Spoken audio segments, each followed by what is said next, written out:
नाला सोपारा में कई लोगों को हसीन घर का सपना दिखाकर उनके साथ धोखाधड़ी की गई। हालांकि यह मामला 2018 में नाला सोपारा पश्चिम पुलिस स्टेशन में दर्ज है, जिसमें बताया जाता है कि एक आरोपी को भी गिरफ्तार किया है। किंतु उसके बाद इस मामले में पुलिस ने क्या कार्रवाई की, यह धोखाधड़ी के शिकार लोगों को नहीं पता, जिसके चलते यह धोखाधड़ी के शिकार लोग एकत्रित होकर पुलिस प्रशासन तथा धोखाधड़ी करने वालों के खिलाफ अपना आक्रोश व्यक्त करते नजर आए। देखिए हमारी विशेष रिपोर्ट। हर दिन को बनाए मैजिकल, ब्लैक मस्ती, कड़क चाय, एक कप चाय जिंदगी के नाम। नाला सोपारा पश्चिम नाला सोपारा पुलिस स्टेशन अंतर्गत एक बार फिर सस्ते फ्लैट देने के नाम पर ग्राहकों के साथ ठगी का मामला सामने आया है, जिसमें कुछ लोगों ने आरोप लगाया है कि आस्था होम्स में फ्लैट देने के लिए उन्होंने बिल्डर को निर्धारित की गई रकम दी थी, परंतु न घर मिला और न ही पैसे। वहीं इस मामले में पुलिस का भी रवैया हमारे लिए ठीक नहीं था। रातो बोरलीला 2017 मध्ये नवाकाळ न्यूजपेपरमध्ये ॲडव्हर्टाईज झाली होती की गोरगरिबांसाठी म्हणजे राहण्यासाठी निवारा व्यवस्था होत आहे। माझ्याकडे बरेच स्टाफ आहे ज्यांचा राहण्यासाठी निवास नाही आहे किंवा राहण्यासाठी घर नाही आहे, तर माझ्या स्टाफ क्वार्टर्स म्हणून मी ते त्या नवाकाळच्या ॲडव्हर्टाईजप्रमाणे नाला सोपारी इथे आस्था होम्स या नावाने जो डेव्हलपर होता त्यांना भेटण्यासाठी गेलो, त्या ऑफिसला गेलो, तर तिथे रांगडे नावाचे जे ग्रस्त होते म्हणाला आम्ही तुम्हाला 3,30,000 घर देऊ, अर्धे पैसे द्यायचे आणि अर्धे पैसे नंतर हप्त्याने द्यायचे। तर म्हटलं ठीक आहे। तर मी त्या ऑफिसमध्ये जाऊन त्यांना 1.5 लाख रुपये 2017 मध्ये त्यांना दिले आणि चेकनी पेमेंट केलं। चेकनी पेमेंट केलं, त्यांनी मला रिसर पावती दिली आणि उरलेले पैसे काम झाल्यानंतर मी तुम्हाला जेव्हा मी ताबा देऊ उरलेले पैसे तुम्हाला मी हप्त्याने महिन्यात द्यायचे। तर म्हटलं ठीक आहे, स्टाफ तर चांगलं होतं, माझ्या स्टाफसाठी क्वार्टर्स म्हणून ती घर घ्यायला गेलो। पण नंतर 2018 मध्ये आमच्या ह्या जे डेव्हलपमेंट ज्यांनी पैसे गुंतवले ते आमच्या भगिनी आरती नवलेताईंनी कंप्लेंट लॉन्च केली। त्याच्या आधी सुद्धा त्याला मी कॉन्टॅक्ट केलं होतं। मला जेव्हा कळलं हा फ्रॉड आहे, कारण ॲग्रीमेंटची कॉपी नाही, काही नाही टाळाटाळ करायचा बऱ्याच वेळा मी गेलो दुपारी दवाखाना बंद करून, तर नंतर मला जाणवलं की ते आपली फसवणूक होते। तर आमच्या त्या भगिनीने पहिलं FIR फाईल केलं, त्यानंतर मी सुद्धा नाला सोपारा पोलीस स्टेशनला जाऊन FIR मध्ये माझंही नाव नोंदवलं। पण त्यानंतर त्यांना कलम 420 आणि 34 प्रमाणे पोलिसांनी त्यांच्यावर दाखल गुन्हा केला एवढं मला कळलं। परंतु पुढे नंतर कोर्टमध्ये मॅटरमध्ये काय झालं काही नाही काही कळत नव्हतं। जेव्हा नाला सोपारा पोलीस स्टेशनला जायचो चौकशीसाठी तर आम्हाला कोणताही प्रतिसाद देण्यात येत नव्हता। तर माझ्याबरोबर आणखी बरेचसे माझे बंधू भगिनी हा घोटाळ्यामध्ये अडकलेले आहेत आणि आम्हाला आतापर्यंत पोलिसांनी कोणत्याही प्रकारचा न्याय दिलेला नाही आहे। तर माझं आता जे आपल्याला एक नम्र विनंती आहे की आम्ही जे सर्व जे बंधू भगिनी अडकले होत्या प्रोजेक्टमध्ये, तर आम्हाला न्याय देण्याचा आपण प्रयत्न करावा, आपल्याला कळकळीची विनंती आहे।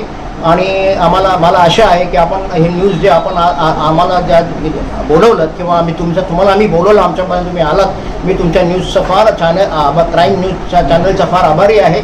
आणि मला आशा आहे की क्राईम न्यूज चॅनल आमच्या सर्व बंधू भगिनींना न्याय मिळवून देईल, कारण प्रत्येकाचे घामाचे कष्टाचे पैसे आहेत। इथे काही शिक्षिका आहेत, काही रिटायर निवृत्त आमचे बंधू भगिनी आहेत, तर त्यांच्या कष्टाचा घामाचा पैसा आहे, माझाही पैसा घामाचा आहे। तर मी माझ्या स्टाफसाठी क्वार्टर्स म्हणून ती रूम घ्यायला गेलो होतो।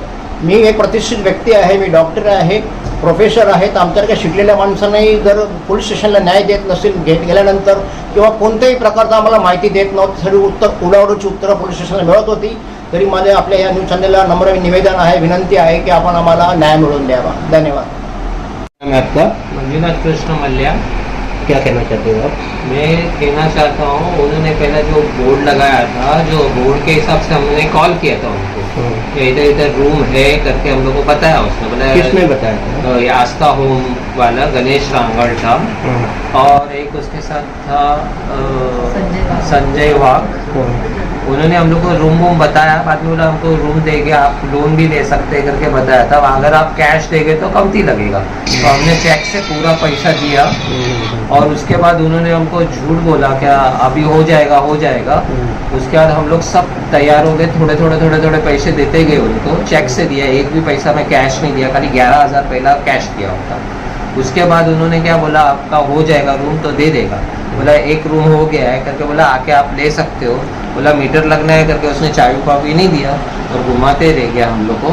और उसके बाद हम थोड़े दिन के बाद देखने गए, उसका ऑफिस ही बंद हो गया था। तो हम ऑफिस के पास गया तो बोर्ड निकल के उसका नीचे गिरा हुआ था। तो हम पुलिस स्टेशन में गए, नाला सोपारा पुलिस स्टेशन में। तो हमें चौहान करके पुलिस वाला मिला था, उससे हम लोग ने बात किया। तो उसने मुझे बोला क्या आप अकेले तो नहीं होएगा, FR भी नहीं होएगा, केस नहीं होगा, जब तक आपके पास 3-4 आदमी नहीं होएगा, जब तक नहीं होएगा। 1 महीना तक मैं घूमते रहिए, जा रहा था आ रहा था। बाद में एक मैं ऑफिस के वहाँ बैठा तो एक आदमी आया, सबका फ़ोन नंबर लेके मैंने सबको पुलिस स्टेशन में बुलाया। पुलिस स्टेशन में बुलाने के बाद पुलिस स्टेशन में गया तो उन्होंने बोला क्या अच्छा ठीक है, हम देखेंगे, सोचेंगे, फिर बात करेंगे। फिर और एक बार जब सबको लेकर जाने के बाद उन्होंने ये बताया क्या ठीक है अभी आपका FR होएगा। तो उसके बाद कुछ ज़्यादा बात नहीं करने लगा और उसके बाद मेरे को अकेले में बोला आप बाहर आके मिल लो, और मेरे को बोला 3.5 लाख 4 लाख रुपए आप सबसे कवर कर लो, तो मैं उस पर ऐसा कानून लगाऊंगा क्या वो कभी छूट नहीं सकेगा, आपका पूरा पैसा दे देगा। ये कब के बात थी? ये 2017 लास्ट। हाँ, तो मैंने बोला हमारे पास पैसे पहले से डूबे हुए, हम किधर से आपको पैसे देंगे। तो उन्होंने बोला ठीक है अभी केस फाइल कर रहा हूँ, बाद में देखता हूँ। और उसके बाद हम लोग एक आदमी करके हम लोग गए थे। उसके बाद एक दिन क्या हो गया, जब भी मैं उधर पहुंचा तो बड़े साहब ने बोला उसको पकड़ के लाओ गणेश रांगड़। तो उन्होंने बोला ठीक है तू इधर बैठ जा, मैं अभी आता हूँ।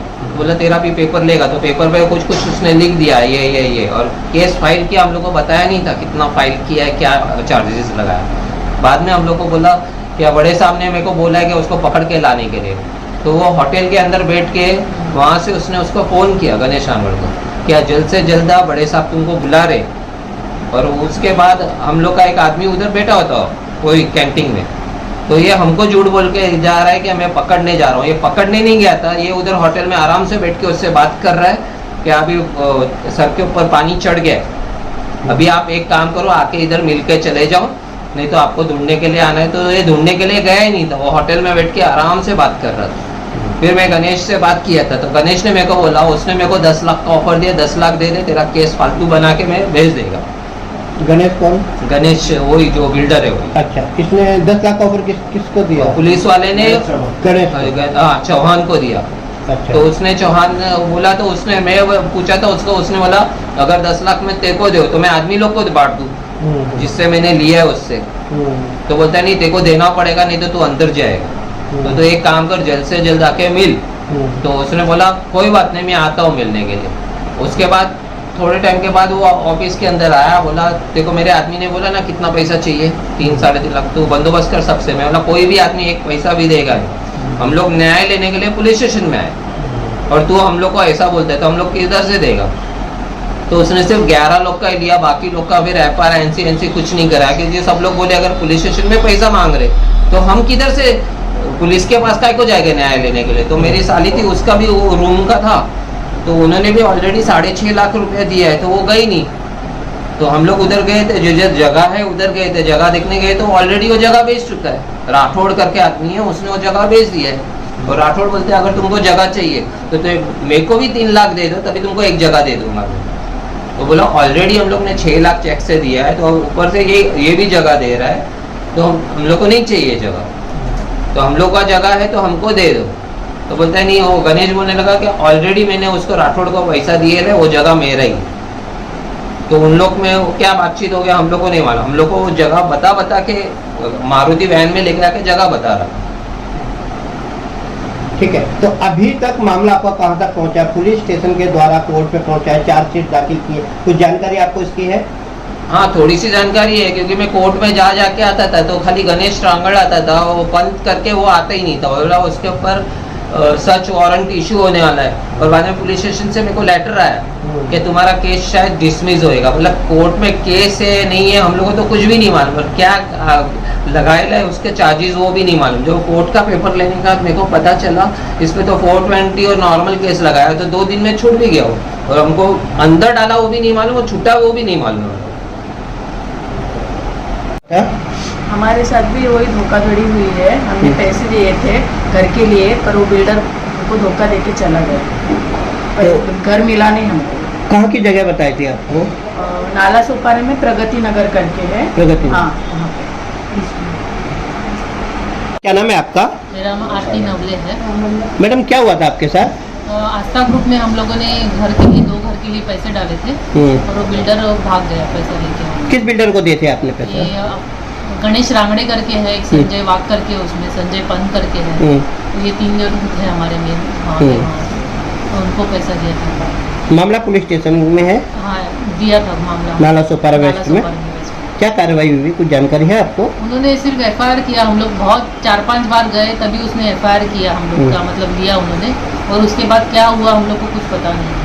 तो वहीं इस मामले में समाज सेवक नीलेश भट्ट ने जानकारी दी। क्या वो जिस तरह से कि धोखाधड़ी का मामला सामने आया है, पुलिस ने इस विषय पर क्या कार्रवाई की है, जानकारी भी इन लोगों को प्राप्त नहीं है। जिन लोगों ने धोखा किया वो तो धोखेबाज 100% थे, और जिनके ऊपर विश्वास करके जो पुलिस में गए, महेश चौहान जैसा PSI जो 2 बार सस्पेंड हुआ, ऐसा जानकारी मिला। एक बार तो सामने सस्पेंड हुआ था, मेरे पास अखबार को कॉपी भी है। तो अगर महेश चौहान ने MPID तहत सख्त कार्रवाई की होती तो आज ये सब गरीबों का पैसा मिलता।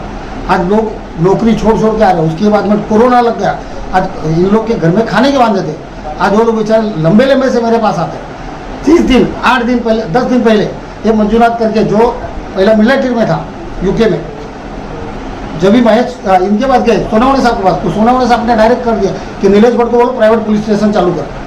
तो मैं ऐसे गरीबों के लिए लड़ता हूँ। अगर ये लोग ही अगर न्याय दिलाते तो हमारे पास आएगा कौन? मेरा काम गौरक्षा का है, मैं गौरक्षा का काम कर रहा हूँ, मुझे इन लोग के कोई काम में इंटरेस्ट नहीं। पर जब इन लोग के पास अन्याय होता है तब लोग मेरे पास आते हैं ना। नहीं, जिस तरह से इस मामले में FIR दर्ज हुए, लगभग 4.5 साल नहीं साहब, एकदम FIR गलत दर्ज हुई है। आप कभी 2 आदमी को लेकर जाओ तो बोले कि MPID लगता ही नहीं है, 4 आदमी को लेकर जाओ तो MPID लगता नहीं है। तो ये तो 10-15 आदमी गए थे, तो MPID क्यों नहीं लगा? ये मेरे पास A to Z बुक लेके रखता हूँ मैं, उसके देख मैडम जरा बुक दो, मेरे पास A to Z बुक है। और मैंने MPID के तहत कार्रवाई करने की मांग की है कि आप सप्लीमेंट्री ज्वाइन करके MPID लगवाओ। तो क्यों आरोपी को बचाने का क्यों प्रयत्न हो? उस वजह से नाला सुपारा वसई विरार में सबसे ज्यादा चीटिंग के केस होते हैं और ऐसे गरीब लोग बेचारे फंसते हैं। अच्छा, किसी को भी ये जानकारी नहीं है कि चार्जशीट गई है या नहीं गई है? पुलिस बता ही नहीं रही। सोनावणे साहब खुद बोल रहे कि केस डिस्चार्ज हो गया, केस में तुम लोग जाते नहीं हो। पुलिस के खुद के पास जानकारी नहीं है। अभी जो स्टाफ आया बहुत ईमानदार, बहुत अच्छा स्टाफ है, और मेरा कहने का मतलब है कि पर ये गरीब लोगों को न्याय दिया। वहीं इस मामले में नाला सुपारा पुलिस स्टेशन के वरिष्ठ पुलिस निरीक्षक विलास सुपे ने जानकारी दी कि इस मामले में हमने एक आरोपी को गिरफ्तार कर लिया है।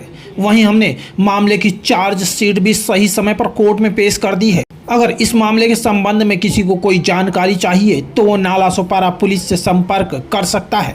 अब देखना होगा कि इस मामले में पीड़ितों को कब तक न्याय मिलता है। नाला सुपारा से क्राइम रिपोर्टर्स TV न्यूज़ की एक रिपोर्ट। जिसने मेरी हर सुबह को बनाया खास और मेरा हर पल साथ दिया, वो है ब्लैक मस्ती कड़क चाय। कभी कभी तेरा साथ बेमतलब दुनिया से बेहतर है। हर पल एक नई ताजगी का एहसास, हर दिन को बनाए मैजिकल। ब्लैक मस्ती कड़क चाय, एक कप चाय जिंदगी के नाम।